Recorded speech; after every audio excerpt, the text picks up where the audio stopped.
ශ්‍රී Lankan ගුවන් සේවයෙන් හා ජනාධිපති ලේකම් කාර්යාලයෙන් වැටුප් දෙකක් එක්වර ලබාගත් ශ්‍රී ලංකා ගුවන් සේවයේ ගුවන් සේවිකාවක වූ නිත්‍යා සේනානි සමරනායකගේ කෙරුවාව අපි අද ඔබට ඉදිරිපත් කරමු.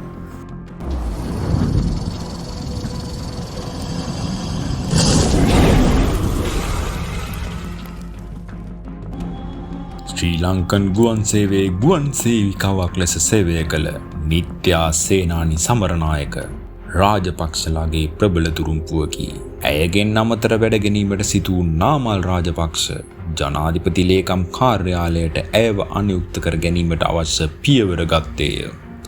ඒ අනුව ජනාධිපති ලේකම් ලලිත් වීරතුංග මහතා ජනාධිපතිවරයාගේ පුද්ගලික ලේකම්ගේ කාර්යාලයේ විශේෂ ව්‍යාපෘති සම්බන්ධී කාරක ලෙස වසර 2010 ජූනි මාස 23 වන දින ඇයට පත්වීමක් ලබා දුන්නේය. ඇයට නියම කළ මාසික වැටුප රුපියල් 35000කි. එයට අමතරව ඉන්ධන දීමනා ලෙස 22680ක්ද ප්‍රවාහන දීමනා ලෙස රුපියල් 30000ක්ද ඇයට මාසකට ගෙවනු ලැබිනි. මේ මාළුත් රැකියාවෙන් සමරනායක මෙනවියට මාසකට ලැබූ මුළු මුදල රුපියල් 87680කි. ශ්‍රී ලංකන් ගුවන් සේවය ගැන සෙවීමට පත් කරන ලැබූ වැලියමුණ කමුටුව මේ සම්බන්ධයෙන් සේනානි සමරනායකගෙන් ප්‍රශ්න කරනු ලැබිනි. අසන ලද ඇතැම් ප්‍රශ්නවලට ඇය දුන් පිළිතුරු මෙසේය. ඇය අරලියගහ මන්දිරයේ සිට කළ ව්‍යාපෘති මොනවාදැයි ඇය නොදනී. ඇයව ශ්‍රී ලංකන් ගුවන් සේවයේ සිට අරලියගහ මන්දිරයට නිදහස් කෙරුණේ නාමල් රාජපක්ෂගේ ඌමනාවටය. අරලියගහ මන්දිරයේ හෝ ජනාධිපති ලේකම් කාර්යාලයේ ඇය සමග සේවය කළ අනික් අයගේ නම් ඇයට අමතකව තිබුණි.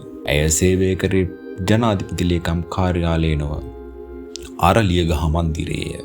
ඒත් ඇය සේවය කළ කාර්යාලය තිබුණේ අරලියගහ මන්දිරයේ හරියටම කුමන ස්ථානයේදැයි කීමට ඇයට නොහැකි විය. ඇය කීවේ අරලියගහ මන්දිරයේ කිසියම් තැනක තිබුණු බවය. කාර්යාලයට පැමිණීම හා පිටවීම තහවුරු කිරීමට අත්සන් කිරීමට පොතක් තිබුණේද නැත.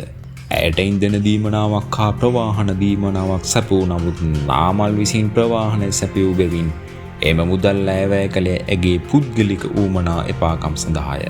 ශ්‍රී ලංකන් ගුවන් සේවයෙන් ඇය නිදහස් කරනු ලැබුවද ශ්‍රී ලංකන් ගුවන් සේවය විසින් නොකඩවා ඇයට සම්පූර්ණ වැටුප හා ඵලදායිතා දීමනාවෙන් 50%ක්ද ගෙවනු ලැබීය.